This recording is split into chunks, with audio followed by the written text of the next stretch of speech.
Le saviez-vous? L'envoi d'un mail avec une photo équivaut à utiliser une lampe de 25 watts pendant 1 heure.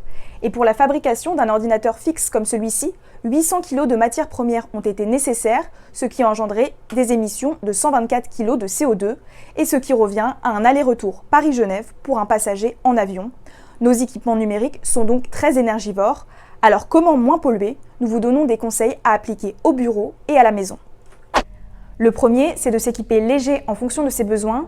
Il n'est pas forcément nécessaire d'avoir un smartphone, un ordinateur, une montre connectée et une tablette. Certains équipements sont moins énergivores, c'est le cas de la tablette par rapport à l'ordinateur fixe.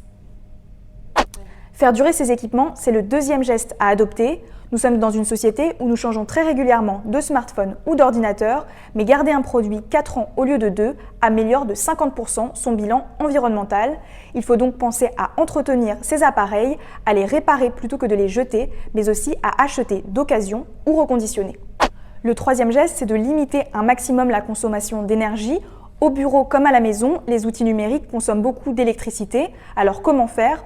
On peut essayer de mettre en veille ou d'éteindre les outils lorsque l'on n'en a pas l'utilité. On peut optimiser les impressions car 25% des documents imprimés sont jetés au bout de 5 minutes. Et enfin, on peut essayer de contrôler son utilisation d'Internet. Il n'est pas forcément utile de s'inscrire à toutes les newsletters qui sont rarement ouvertes et qui sont stockées sur les centres de données qui sont très énergivores.